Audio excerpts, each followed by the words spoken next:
Welcome back to the Coruscant Nights podcast. Thanks for joining us. You're live with Cooper and Jack. And today we are discussing, breaking down, and giving our thoughts on Skeleton Crew episodes one Mm. and two that premiered, at least for us, last night. Yep. Now we're getting the chance to discuss it. We kind Mhm. of know what each other think already, but this is going to be a bit more of a breakdown. I have Yep. been warned in advance that I'm going to get ripped to shreds. No, So no. let that set the mood for the podcast today. So we'll see how it goes, right? Before we get into it, just a reminder, follow us on social media at Coruscant Nights. We've got a big 2025 planned. hmm We got some surprises planned for 2025 Mm. as well. So the only way you can stay tuned with that is to follow us on socials and subscribe to us on YouTube for breaking news, for all sorts of community engagement, and of course, hmm our brilliant videos. Alrighty. So, Jack, Yeah. Skeleton Crew, episode one, Yeah. episode two, Yeah. overall thoughts. Yeah. Look, depends on who follows our social medias. We put it out just the other day, straight after the episode. If you did see it, I really enjoyed episode one and two, but I did prefer episode one a bit more. And I'll get into that a bit later on as to why. Cooper knows how much I actually really enjoyed these first two episodes, which he doesn't really think really align with my kind of thoughts about it. And I think there's a big, very like big difference in terms of why I think we enjoy it and don't enjoy it in the same kind of sense. Because I mean, I grew up with like the old Goonies movies and all those kind of adventure ones. I mean, Cooper probably has watched some of them too, or maybe not. But it reminisced a lot with being younger. And how do you get nostalgia when we're both kind of already young? So I'm like, that must mean it's pretty good writing of a show, or the vibe, the tone, and I think it does a really good job at kind of captivating you with child actors, which I initially was very skeptical about because we all know how child actors goes, especially in Star Wars type things. And look, for the most part, they're probably better than the adult ones, especially with the dad. I think me and Cooper can both agree that the dad acting for Wim wasn't great. The dry emotion when his kid was falling off the ship, basically. Um, but yeah, honestly, it had that fun vibes. I don't think I can rate it in terms of comparing it to other Star Wars shows because it's so vastly different in terms of tone, in terms of what it's kind of trying to be. But in terms of what it's trying to be, a kid's adventure, kind of like Treasure Planet vibes, I think it's done a great job. I gave it an 8 for the first one and I think a 7, I think, for the second one. I didn't like the runtime for the second one. I thought it ended quite abruptly. I know obviously why it ended like that, to leave suspense and cliffhanger type thing, but wasn't a big fan of how that kind of ended and was very short. But overall, as you can see, very happy with what we have so far, and I hope it does continue to be this kind of good. I don't know how they're going to get 8 episodes worth from it though, unless they're all going to be like from now on, like 25-minute episodes, because geez, the story that they set so far is really just a kind of mystery about this at what was it, at Aden, At Aden. which sounds like how do people say 8080 sometimes. Yeah. I guess you could say like that. But I guess that's going to be the main intrigue, with maybe pirates kind of try and invade this planet, or this planet's got very much secretive, lucrative people running the show. So yes. Okay. All right. Mm. Well, so as Jack kind of already alluded to, I didn't love it as much as my good friend did. I didn't love it as much as other people did. I already said well before this show came out, this was probably going to be it wasn't my least anticipated project of the Mm. year, but it was probably one that I was not looking forward to because Mm. I just, and this is the question I posed to everyone. Why do we need this show? Why do we need this show? What is it doing for the Star Wars galaxy? What is it doing for us? What is it doing in this Mandoverse time period to get us to Heir to the Empire? Now, granted, we're only 2 episodes in, but how can four kids and a supposed Jedi lead us to Thrawn and Luke? I don't get it. I don't get it. Okay. Let me just hit you with the debate already, mate. So, how does the Acolyte prepare us for what we already have seen in the future of the things? It didn't need to really happen. If you're comparing it to that sense, We already know what happened at the start of episode one. Why are we getting a brief little thing of nugget nothing? This one here gives us an idea on that there's actually other big looming threats possibly that aren't just Empire or the fall of the Empire. There is pirates who are thriving in this time period and who are suffering and maybe who are giving people suffering on trying to rebuild this new republic. Obviously, we focus a lot on this new republic. Maybe the pirates are the one that is like kind of slowing down their development because they're so weak and what's it called, easy to try to what's it called, steal stuff and ruin their development and become rich. We saw it in Mando. They almost had enough fleet to take down what's it called, Mandalorian and all his people fighting against him at Navarro. yep, that's the one, Navarro. So I feel like, and again, please, viewers, Jack, do not mistake me for defending the Acolyte hater, here hater. for me saying that I like it because yes, there's some bits I like about the show, but overall it's not good. So Okay. I just am saying the Acolyte is different. Because when you have Skeleton Crew, when it is clearly established in the opening crawl that we are past the Empire and the New Republic is established, we are in the Skywalker saga, we are trending towards the sequels. The Acolyte is set outside of the Skywalker saga. Yes, it's heading towards the Phantom Menace, but there's 100-year gap between that. That's so much time. There's so much time. They don't have to establish everything in that. Yes, they sowed the seeds. And episode 8 of The Acolyte did a good job with that senator and kind of, starting to see the separation between the Senate and the Jedi. But most of it was its own thing. The Skeleton Crew series is clearly defined and set within this Mandoverse period. Yes, the pirates maybe might play a role in Heir to the Empire. I don't know how much I'd enjoy that, considering we really need to be focusing on our Ahsokas and our Lukes and our Thrawns before we get to that time period. Does it have to? Yeah. Are you kidding me? Why does it have to link to Heir to the Empire? Can't it just be a fun adventure film showing kind of the time period we're set in aside from focusing on the main It Jedi can. and Rebels and It New can, Republic? but then I don't want people justifying the existence of Skeleton Crew and the Acolyte to be the same, and like dismissing the Acolyte I because think they were they're trying to both. say canon wise. It was more they were playing with stuff that has been proven in the prequels to not seeing Sith, and then they were messing around with Siths, and then this one here, they're just messing around with pirates. They've been around for yonks, you know what I mean? I So know. technically speaking, you're right. It could have been set before even the Acolyte. Like, Yep. it might be a bit different looking in terms of pirates and stuff, but that's the whole point. I think this is not when people were saying those comments about how this is what we more like need more outside of the Skywalker saga. It means it literally has no ties to basically anything. It can be placed in any time period. The Acolyte can't be placed in any time period because it's very clearly set during that part before the Skywalker. When this one can be set anywhere on the timeline. To be honest, there's always pirates. There's always smugglers. There's always kids who want to dream for bigger. You know what I mean? So it's a bit. So I think that's where maybe it's slightly different in terms of not having to lead into Heir to the Empire. It just is weird, coincidentally being set in the Mandoverse time, which is, I agree with you, another project in that timeline where it's just feeling like there's a lot just in this brief little connection period, but there hasn't been many like actual established connections bridging from Return to Force Awakens. Force Awakens. Like, okay, a bit of a tangent. I think you can agree with me here.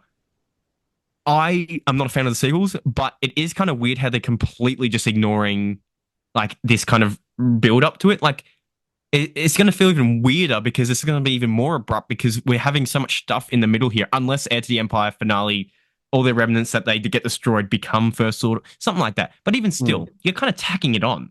Like you can't just completely forget about it, even though we all maybe, I mean, me wish we could, but you can't. You can't, right? No. And in the end, you want to bridge it to something. So currently speaking, you're overloading this time period with content, yet none of it really is connected to the before content or after content. It's kind of just there. It's floating in the abyss like the Skeleton Crew members were. Wow, what a comparison. Mm. Okay, all right. Look, so to go back to my question, why do we need this series? I personally don't think we do, and I've outlined why, and that's why maybe Mm. I'm not feeling as positively about this series Mm. as everyone else. Mm. and obviously we'll discuss a little bit more in detail what we both actually thought of it. But Mm, to be completely honest, there was nothing that really blew me away. Like the music was great. That was probably the best part of the show for me. And we can talk about that more in a bit. But mm, just the main point I'm trying to encapsulate for me at least is that it didn't feel like we were in the Star Wars galaxy.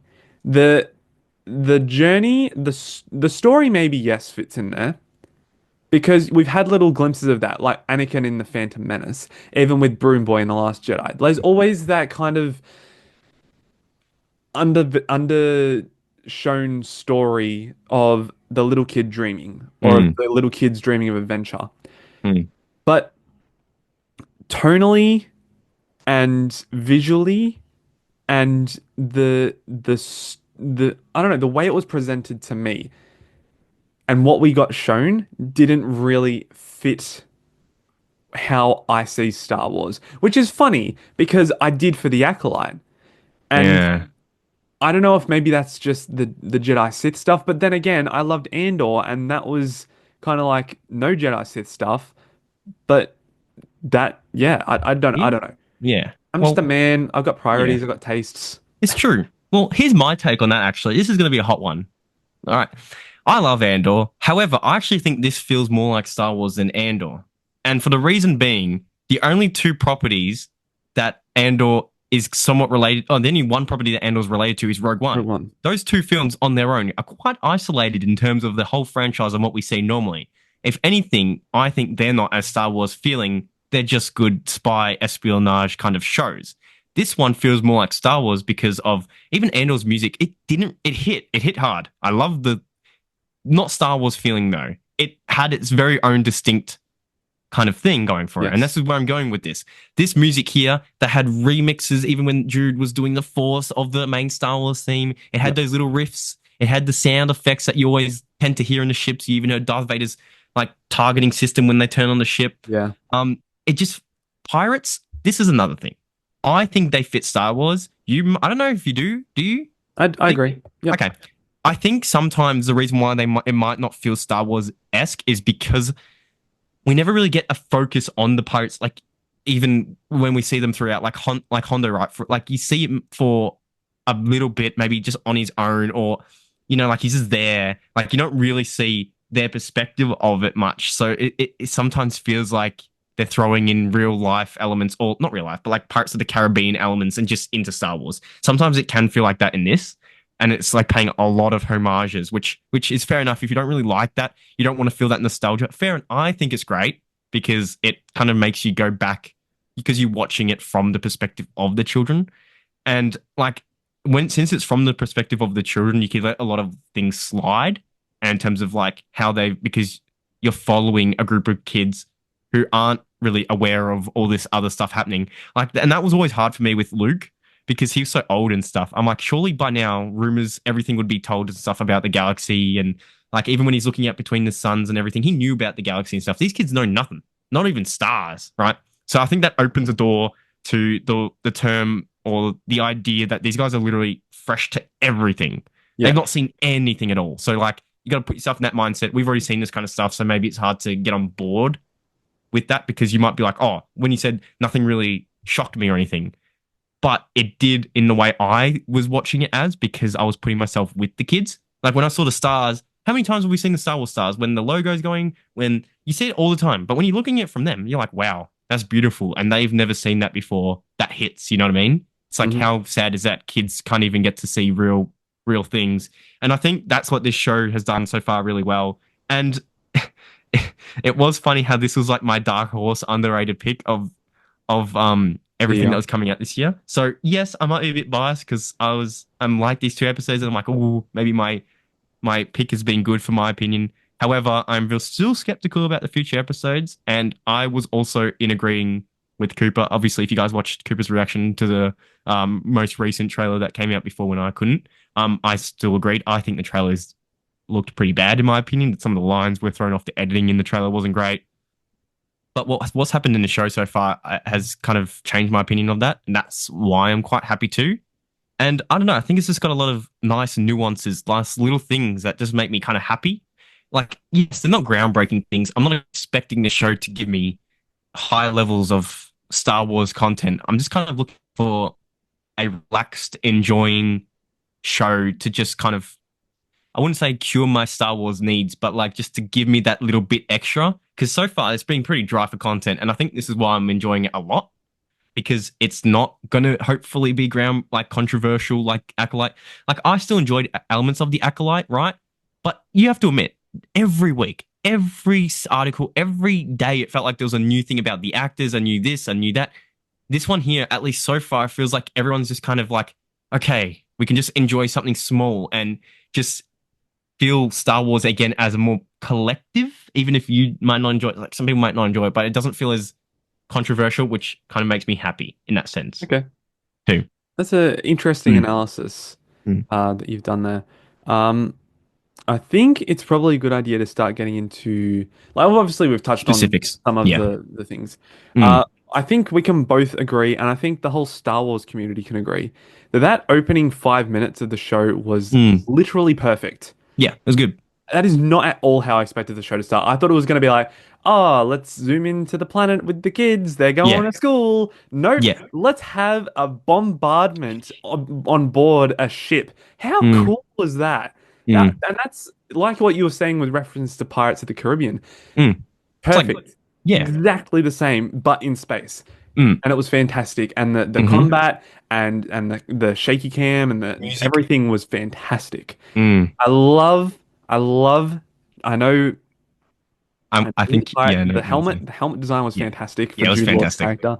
It was fantastic. The only thing is, I really, really didn't like how the whole scene resolved in like killing off all of the people on the ship who were really protecting nothing, and then them finding out that it was nothing. It felt like a really odd gimmick from a Guardians of the Galaxy sort of thing. True, but also to speak about that, I have a theory maybe. Do you reckon because of that one loose credit that was there, do you reckon some other maybe Hondo's gang or some other rival pirate thing stole from them prior? And or Uh, it was a New Republic actual like what's it called decoy to transport something greater because they knew about the piracy happening in these lanes, and those guys were trying to assume, it's like the decoy ship in Obi-Wan where sadly Vader pulls that one down and they go. It's like well, you might have to make a sacrifice or two with people, but it is what it is. It also hasn't yeah, been confirmed that that wasn't Jude Law. I mean, we all assume it was. I could hear his voice. you all, yeah, but you had the modulator. You assume it is, especially with how. But you know what? My favorite line was the cold hard credits. Yeah, I love that. And then when he's like mutiny, and then he just goes to like they just go to town punching each other. Like, yeah, that's cold. I was like, that's good. I that like was that. pretty good. And That was Brutus pretty looks good. really good, by the way. Yeah, yeah, He the looks little wolf sick. man. He looks sick. But Yep. I do agree with you in the sense that like maybe it's a thing that's going to be spoke about later because obviously there was money there because it looked like a money thing. So like someone stole it before or someone tricked them into maybe even some of their own crewmates deliberately wanted Silvo out of the command. Maybe, So like maybe. they did a decoy spy thing just to juke him, just to get him discouraged or something like that. I don't know, but yeah. That's probably where I disagree with you. Mm, I feel like there would have been more emphasis and focus and like even musical cues on the fact there was only one credit. mm. Um, to me, it just felt like it was a gag for the reason why Jude Law's character got thrown out. Like Yeah. he was supposed to lead them to this treasure, and then it was only one credit. Like, But I guess in this aspect, he said, I know it's been dry a bit lately. So obviously he's been leading him to many of these kind of things where it's yeah, been nothing. So maybe for us, it looks like a gag, but this is just like, well, damn, this is another another bust. I guess I'm out now. yeah, But okay, that's fair. yeah. Well, since we're on the topic of Jude Law, do you want to talk about his kind of Yeah, reveal? yeah, Because yeah, look, Jedi, not really sure, but a lot of people are discussing this, and not many people have said this kind of theory about it, and I don't know why. And I'd like to hear your thoughts on it. So everyone's like, if he is a Jedi, if he is this, if he has the Force, all that, why didn't he get the keys out and do it before? Right? And everyone goes, oh, maybe he's just looking for like a ship or something to get off. I'm like, well, no, if he's a Jedi or a Force user, he can still get out and hijack a ship or something. Like, come on. I don't think that's the reason. And people are just kind of that. I think it's the reason that he can trust the kids to show that he's got the Force. But if he got out of the prison, like on his own without anyone, and someone caught him, it would kind of out him on how he got out. Like, how else would he be able to get out? And then Yeah. everyone, the whole pirate companies and everyone would be like, oh, Captain Silver's a Force user or something. This is crazy big news. Imperials hear about, or like remnants. I think he's more like, I was waiting for someone to come in here to kind of maybe like, because even if they escape together and he can be like, oh, the kid has the Force abilities and I just came out with him kind of thing. Like he seems like a bit of a dodgy kind of shady Yeah. character. Yep. So I think maybe that's also the reason. Plus, obviously, the ship and having a crew, maybe too. But I don't think he's a Jedi, I right? agree. Because we talked about this. What did we talk this? What did we talk about it before when we're like, oh, people who been training as a Sabine. It was Yeah, our Sabine. the debate topics, right? And we said people that train after the Jedi Order and stuff, right? Like how do they end up, becoming a Jedi, or are just or they are just a Force user, right? This guy's pretty old. He's got some grays on his hair. He might have been around, for all we know, at the Jedi Order, and he is a Jedi, another surviving Order 66. Blah blah blah blah blah. He doesn't want to use a lightsaber because it'll give him away, so he just doesn't carry one. Or, in the fact that I reckon it is, he's a Force user. He found out he had these abilities earlier in life, realized that the Jedi are gone. He's not really that evil to find out the Sith or the Jedi. He just kind of wants to be a pirate and be rich. So he uses his abilities to gain advantages, but tries not to out himself while doing it, type of thing. You know what I mean? Yeah. Well, I mean, to be fair, uh, uh, the Inquisitors aren't around again, or in this time period, Mm. so surviving Jedi probably don't have to worry about that. No. I liked what you said when we initially discussed this Mm. before we started recording, and this prompted me to write this down Yeah. because there's one character in Star Wars history that Mm. has really intrigued me and who I feel maybe this character could be based on, and that is Taron Malicos. Do you Good. remember Taron Malicos from Mm-hmm. Jedi Fallen Order? One order. Yep. He was one of the most interesting characters, a Mm. surviving Jedi taking refuge on Dathomir and Mm. falling to the ways of the dark side. I Mm. don't think we're going to get a dark side, like a Sith, I suppose. Mm. He might operate with the dark side of the Mm. Force. Yeah, I maybe. don't think he's that devoted to it, but I think maybe he was a Jedi, and then through time and refuge, he's honed in on Pirate. this dark side nature, More. potential Yeah. dark side nature. Yeah. And maybe he's not using it for evil per se, Mm. but maybe he's just kind of using his abilities to gain advantages, like what you said. Mm. So Hmm. I think that I think we will get a reveal that Oh, this 100%. guy was a Jedi, Or something. Yeah. but we have been led to believe he is still a Jedi. But I Because don't of think what he Wim is. said. Yeah. Yes, I Um, don't think he is. Another random ass thing, and I hope it's not true. Do you think Wim is a Force user, or do you think he just wants to help people like a Jedi, even though Hold he up. has no? Guys, let's get real close Let's to get real. personal. If that kid shows force sensitivity, I'm going to lose my marbles. Yeah, I'm I would be. sick and tired of Yeah, having yeah. these kids with these force abilities. I'm Yeah, it's done. pretty OP. I mean, not saying I wanted that. I'm just saying, scarily enough, Drop my and this is what I pen. mean. It could, this show could easily have a massive crashing downfall in terms of like everything that they've already set up. I'm not saying it's perfect because obviously it's 2 episodes out of 8. Um, but there is so much potential to still go wrong in terms of like saying, oh, this kid's a Jedi. Oh, this kid's also another Jedi who survived Order 66 and just decided to be a pirate for no particular reason, no moral. I really want Jude Law's character to have enough development, and I hope they don't keep him a mystery the whole time, to be able to see where he's at, why he's doing what he's doing, and like what's he going to go to next kind of thing. I don't want him to just be brushed off and be like, yeah, we needed an adult character in this kid's show, and we can't really have him just be a pirate because we can't show that kids can trust pirates. You can only trust like a Jedi or something. You know what I mean? So it's like, well, no. If Yeah. anything, you had him maybe had the kids meet Hondo and then join his. That'd be hilarious. Imagine Hondo as like a role model figure, actually like an actual role model figure, That'd be insane. and he's just like That's the show we need. yeah, and he's stooging his own crewmates. He's like, I can give you 50%, and then when he gets the money, 10%. It's like that'd be hilarious. That'd be great. So, Wow, that was a I perfect mean, impression.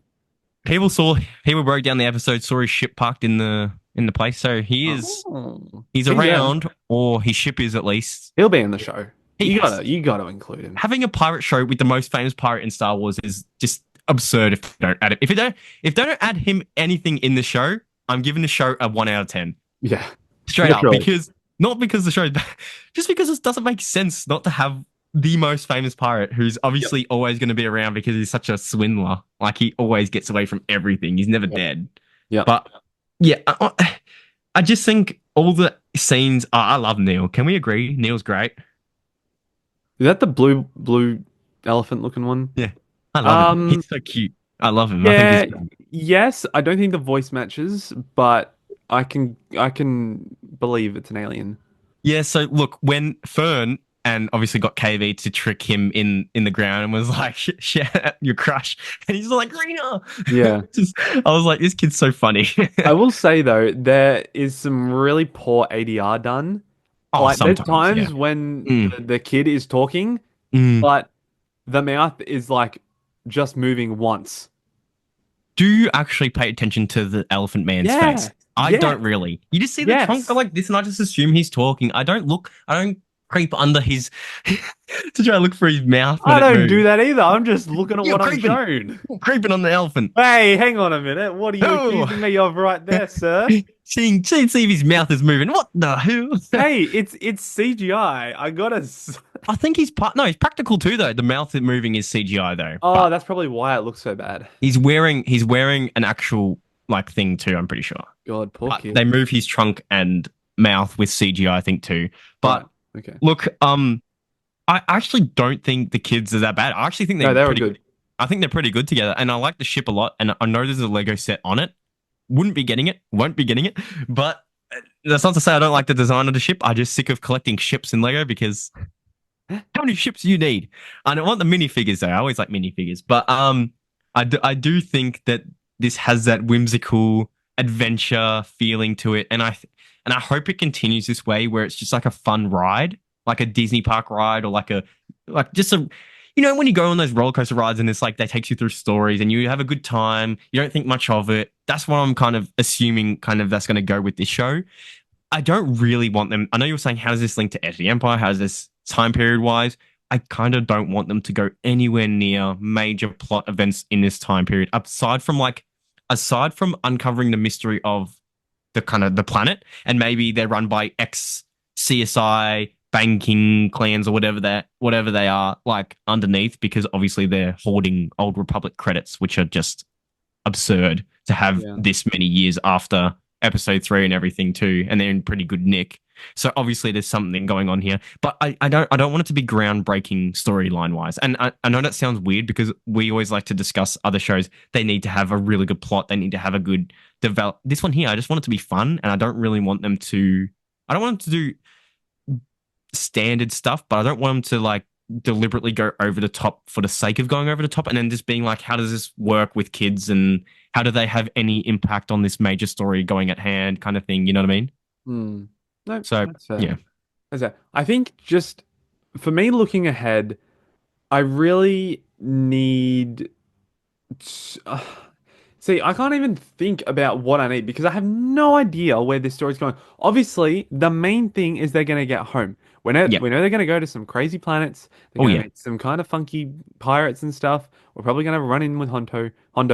But Fights. Yeah. this is my thing with the Acolyte as well. Just honing back to that. Um, the Acolyte struggled to get a story out of 8 episodes. Yeah. Like we did two flashback episodes, two episodes that were literally a trek and a fight, and four other episodes which actually had some story and plot progression. I can't understand where this series is going to get interesting for me. So maybe I'll get Mm. proven wrong next week, but Okay. I See, can't.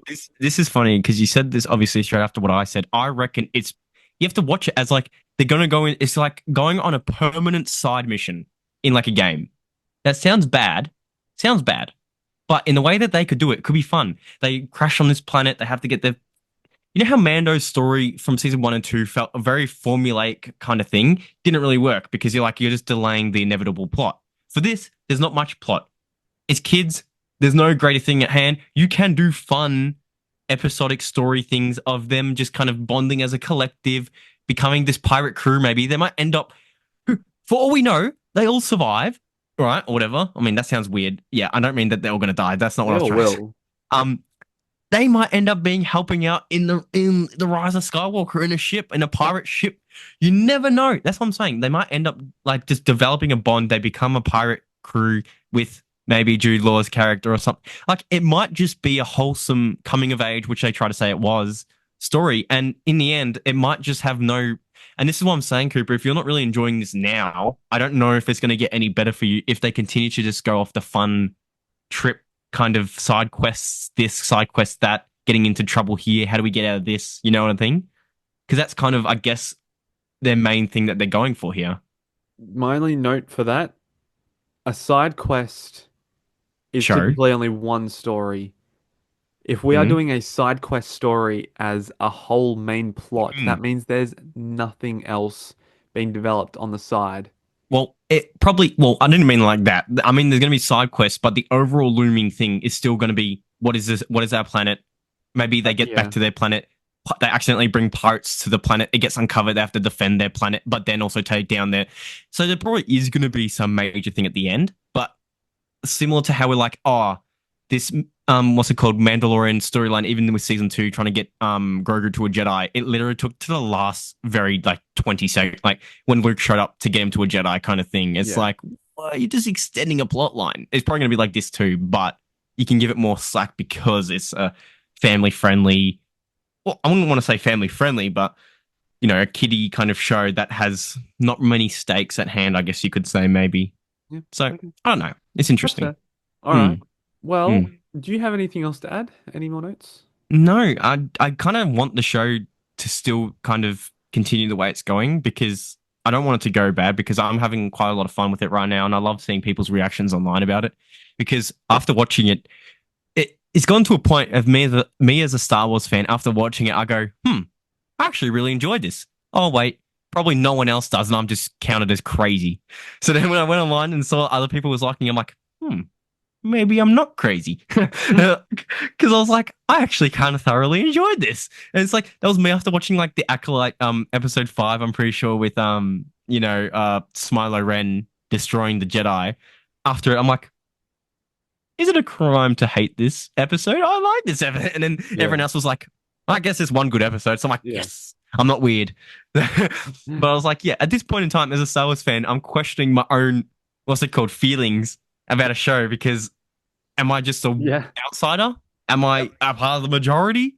Am, Yep. am I going to get hated online for not liking this, or am I going to get hated for liking it? Like it's a weird thing now, and I am thoroughly enjoying it, and I can't wait to watch the next coming episodes. So, Okay. mm, All right. mm, Well, we'll keep you posted with our hmm skeleton crew thoughts through the show. hmm Um, Make sure to subscribe to stay tuned to that. hmm I don't have anything else to add. Obviously, there were some cool references in Oh there yeah. to the greater Star Wars galaxy, which was hmm fun, but you guys can obviously go explore those yourselves, or if Yeah. you've already seen the episodes, then you know exactly what we're referring to. hmm Um, I think, yeah, got nothing else to add. So, Yep. with everything out of the way, thank you for watching. Thank you for listening. We Yes. appreciate your support as always, and we will see you next week. See you guys. Bye.